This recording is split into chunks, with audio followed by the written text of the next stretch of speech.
हरे कृष्ण। आप सभी लोगों का भगवत गीता ज्ञान प्रबोधिनी सत्र में स्वागत है। हम इसके 11वें अध्याय के प्रश्नावली को कर रहे हैं, जिसमें हम 10 प्रश्नों के उत्तर कर चुके हैं। आज हम 11वें प्रश्न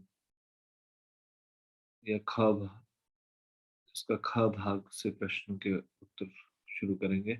इससे पहले कि हम ये शुरू करें, कृपया आप सब लोग मेरे साथ ये मंगलाचरण पढ़िए।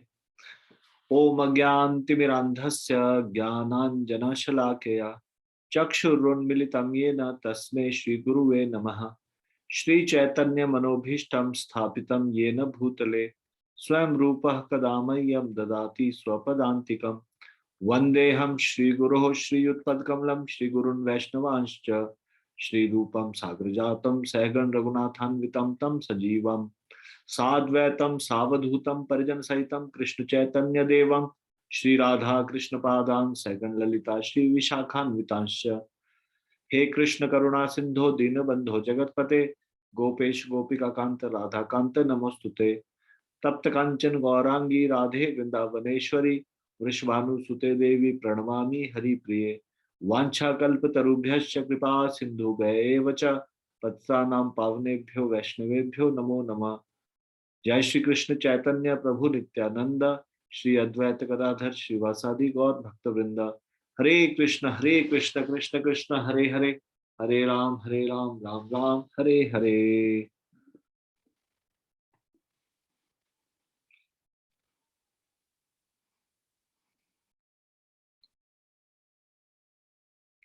तो ये प्रश्न है, क्या पाषाण युग वास्तव में अस्तित्व में था? अपने उत्तर के लिए कारण दीजिए। Please raise your hand. हम ये पूरा चैप्टर कर चुके हैं, तो इसमें आपको प्रश्न का उत्तर देना है। Stone age, whether it existed, क्या ये एग्जिस्ट करती थी? पाषाण युग एग्जिस्ट करता था? अगर नहीं तो क्यों, और अगर हाँ तो कैसे?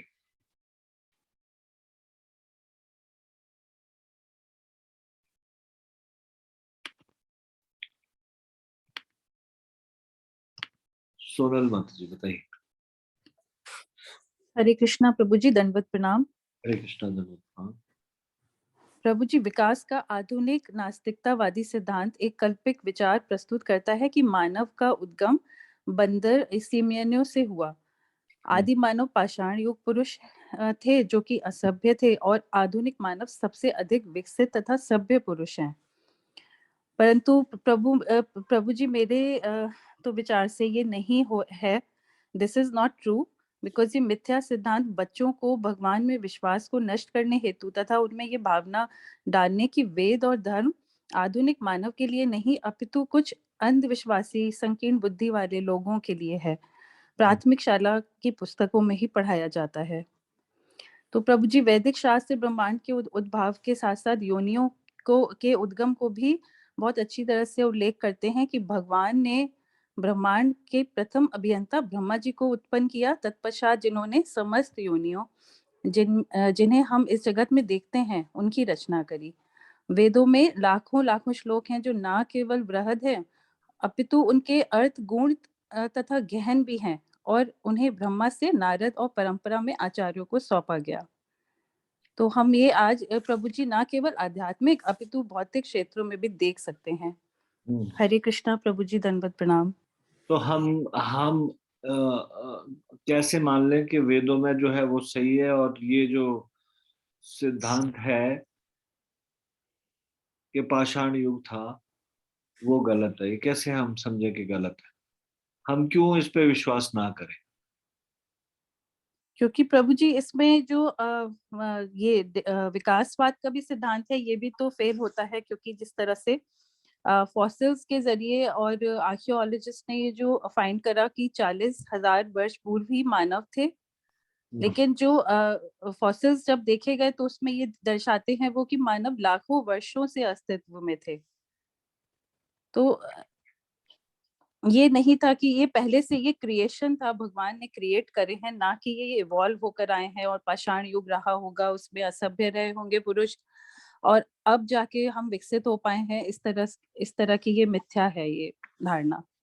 ठीक है, तो आपने हरे बताया कृष्ण जी। कि फॉसिल रिकॉर्ड डिसअप्रूव करते हैं डार्विन इवोल्यूशन थ्योरी को, जी क्योंकि जो उन्होंने कहा वो जो फॉसिल्स रिकॉर्ड रिकॉर्ड। जी उससे उससे मैच नहीं करते हैं, और उसमें बर्ड मतलब साथ साथ एग्जिस्ट करते थे, ह्यूमंस भी और बंदर भी। ऐसा उसमें कार्बन डेटिंग के द्वारा देखा गया। जी जी। हरे कृष्णा प्रभु जी, दंडवत ये प्रणाम। एक कारण, और कोई कारण बता सकता है कोई? हमने बहुत सारे कारणों पे चर्चा की थी। डार्विन थ्योरी गलत है। We are not evolved from monkeys और एप्स। ये कंकॉक्टेड आइडिया है। एथिस्टिक थ्योरी ऑफ इवोल्यूशन ये एक रॉन्ग आइडिया देती है कि हम बंदरों से उत्पन्न हुए हैं और पहले स्टोन एज थी, फिर विकसित हुए, फिर उसके बाद हम मनुष्य बने। ये एक गलत है। तो एक कारण तो है गलत होने का, फॉसिल रिकॉर्ड्स इसको प्रूव, वो उस वो डिसअप्रूव करता है डार्विन्स की इवोल्यूशन थ्योरी को। ये तो एक कारण है, कोई और कोई कारण बता सकते हैं?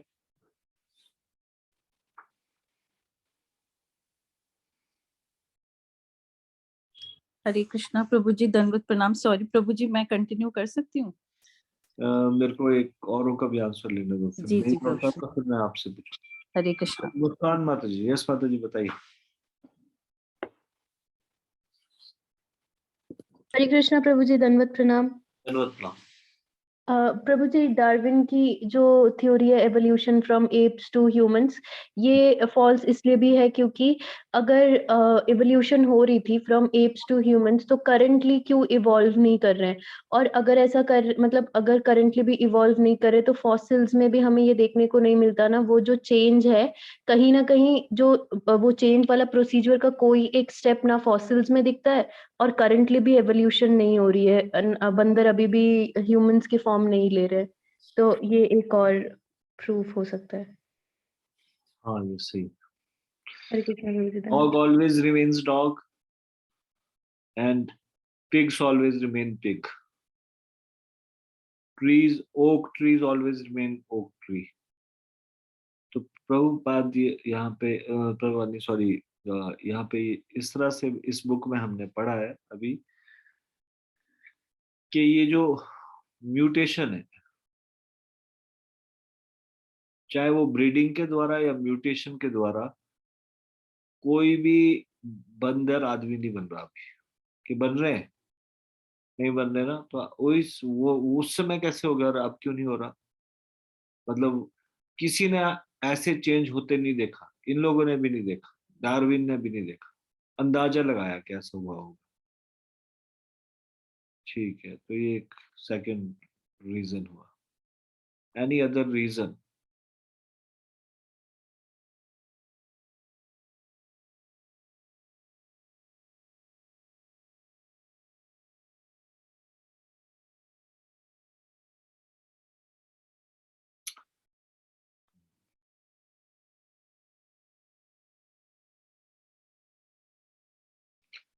जिराफ के बारे में इन्होंने बताया कि उसकी गर्दन कैसे लंबी होगी।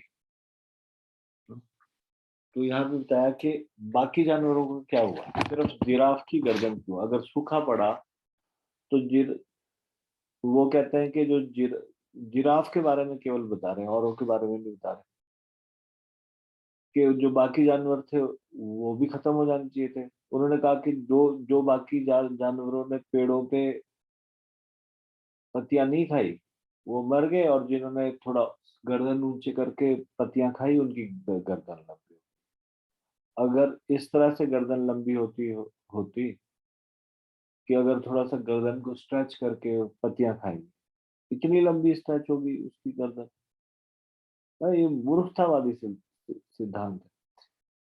इसमें इस बुक में इतना ज्यादा विस्तार में नहीं बताया। एक जगह डार्विन कहते हैं कि मैंने अपनी इमेजिनेशन को पूरी तरह से फ्री छोड़ दिया कि जैसे भी मतलब सोच सकते हैं वो सोचे। और फिर उसके बाद उसने सोच ये किस तरह से अ, ये फिश वगैरह इवॉल्व हुई। वो बोलते हैं कि जो बियर था उसको जब सर्दियां होती थी तो उसको फूड कहीं मिलता नहीं था, तो वो समुद्र में मछलियों को खाने के लिए वो पानी में जाते थे और मुंह खोल के इंतजार करते थे। तो मछलियां आती थी, आस्ते आस्ते आस्ते आस्ते उन्होंने चेंज होके वो फिश या बड़ी फिशेस हुए, इस तरह से बन गई। लेकिन अंदर तो सिस्टम अलग होता है। हमारे फेफड़े होते हैं, उनके लिम्स होते हैं, जहाँ से वो ऑक्सीजन लेते हैं, वो कैसे चेंज हो। ये सब सब सारी की सारी बोगस थ्योरी है। This is a bogus theory.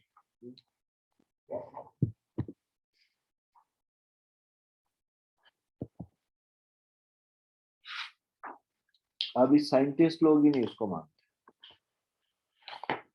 बाकी साइंटिस्ट लोग डिसअप्रूव करते। ठीक है, अगला प्रश्न है, आप अपने 12 वर्ष के बच्चे को कैसे समझाएंगे कि डार्विन का विकासवाद का सिद्धांत मिथ्या है। बताइए अब आप ये बात,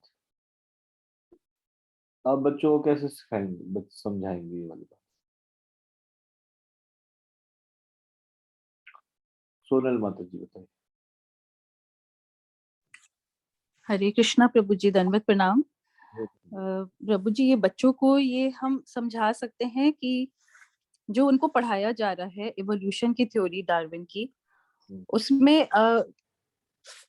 जीवाश्म में एक प्रजाति से दूसरी प्रजाति में क्रमिक विकास दिखाते हैं, यानी कि क्रम से दिखाना चाहिए। अगर हमारे जीवाश्मों में से खोदे जाएं तो उनमें प्रजाति एक से दूसरे में कन्वर्ट हो रही है, ये दिखना चाहिए।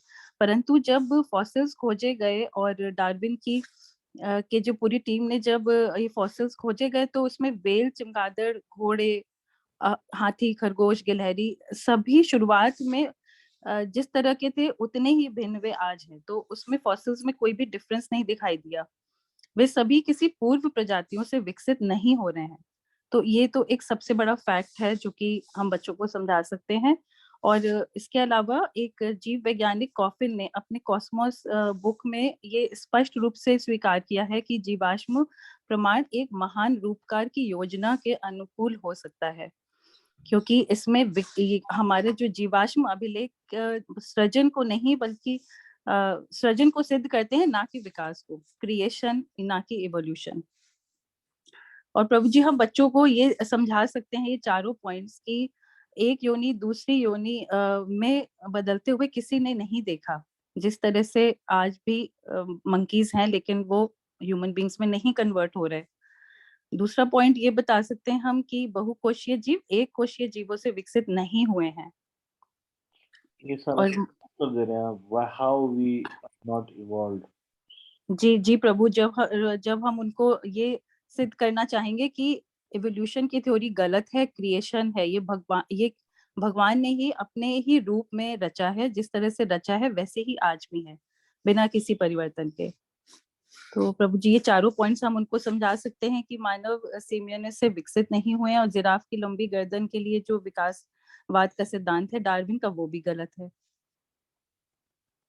ठीक है, और हरे कोई। कृष्णा प्रभु जी, दंडवत प्रणाम। धन्यवाद। कोई और कुछ ऐड करना चाहता है? मुस्कान माता जी। हरे कृष्णा प्रभु जी, दंडवत प्रणाम। प्रभु जी, मैं इस वाले क्वेश्चन में ऐड नहीं करना चाहती। मेरा पहले वाले क्वेश्चन में एक डाउट था, तो प्रभु जी मैं अभी पूछ सकती हूँ? पूछिए। प्रभु जी, प्लीज फॉरगिव मी अगर मतलब मेरी अंडरस्टैंडिंग गलत है, लेकिन मुझे ये स्टोन एज वाला जो क्वेश्चन था, तो प्रभु जी इसको हमने डार्विन्स की थ्योरी से पहली बात क्यों कनेक्ट किया? और दूसरी चीज प्रभु जी, जैसे मतलब स्कूल में थोड़ा बहुत वो तो मतलब अभी हमने पढ़ा कि गलत ही पढ़ा है, लेकिन जैसे स्टोन एज नाम पढ़ा था क्योंकि तब स्टोन के औजार यूज किए जाते थे, तो प्रभु जी ये भी गलत है क्या यहाँ पे? 100% गलत है। डार्विन की थ्योरी क्या है, मैं आपसे पूछ रहा हूँ। इवोल्यूशन थ्योरी की हम मतलब इवॉल्व होकर ह्यूमंस की फॉर्म लिए हैं। मतलब हम पहले से एग्जिस्ट नहीं करते थे, एप्स पहले एग्जिस्ट करते थे और फिर उनकी इवोल्यूशन होकर हम ह्यूमन बने। तो पहली चीज तो ये स्टोन एज जो है, ये डार्विन की थ्योरी के बेस से ये स्टोन एज शब्द आया। स्टोन एज कैसे? कि जब बंदर से आदमी बना तब उसमें इतनी बुद्धि नहीं थी, अभी सबसे ज्यादा बुद्धि वाला विकसित व्यक्ति है। तो फिर उसके बाद उन्होंने आस्ते आस्ते पत्थर के चीजें उठा के फिर फेंकना शुरू किया जानवर के ऊपर, कुछ पत्थर के औजार बनाने शुरू किए। ये टोटली रॉन्ग है। हमारे कहीं कितने अत्याधुनिक विकसित हथियार होते थे पहले, मंत्र से चलने वाले, मंत्र से चलने वाले हथियार नहीं होते थे। जी प्रभु जी। देखो हर तरह की ह्यूमन स्पीसीज एग्जिस्ट करती है अभी भी। आप अमेजोन के जंगलों में जाएंगे, अमेजोन का इतना बड़ा एरिया है जंगल में कि पूरी तरह से उसको एक्सप्लोर करना अभी भी चुनौती बना हुआ है, क्योंकि जहाज से जाते हैं देखते हैं पर अंदर इतने भयंकर जानवर है और एरिया बहुत बड़ा है। वहां पे कुछ एक आदिवासी प्रजातियां हैं जिनको वो बदल ही नहीं पा रहे, क्योंकि वहाँ access is very difficult and they don't want. अगर कोई जहाज वहां से नजदीक से नीचे से क्रॉस होता है तो वो उसके ऊपर हमला कर देते हैं। And they don't wear clothes.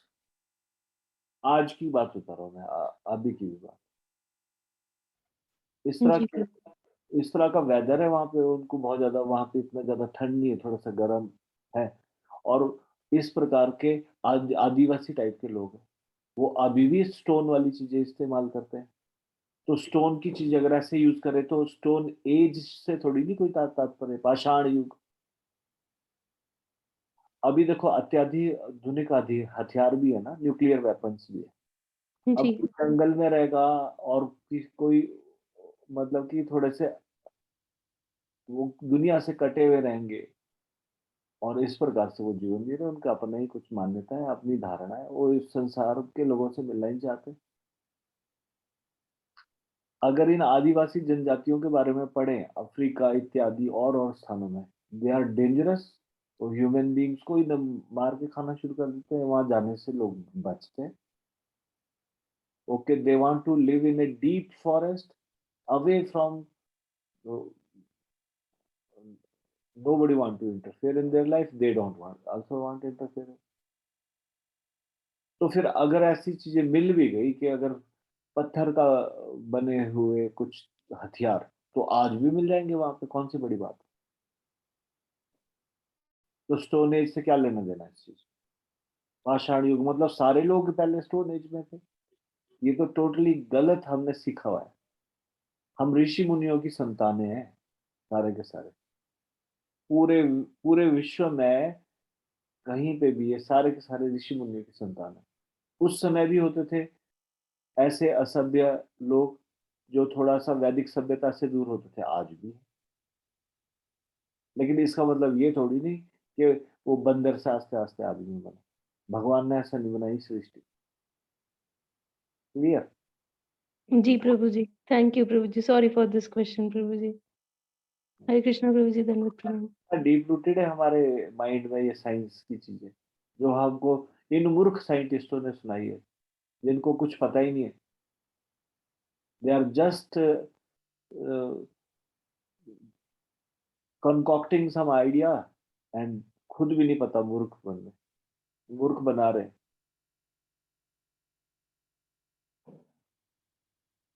They know themselves, whatever they are saying, they are not sure about it, but they are saying it in such a way that they are very, very sure. है ना? Clear हुआ? जी प्रभु जी। Thank you प्रभु जी। हरे कृष्णा प्रभु जी, धन्यवाद प्रणाम।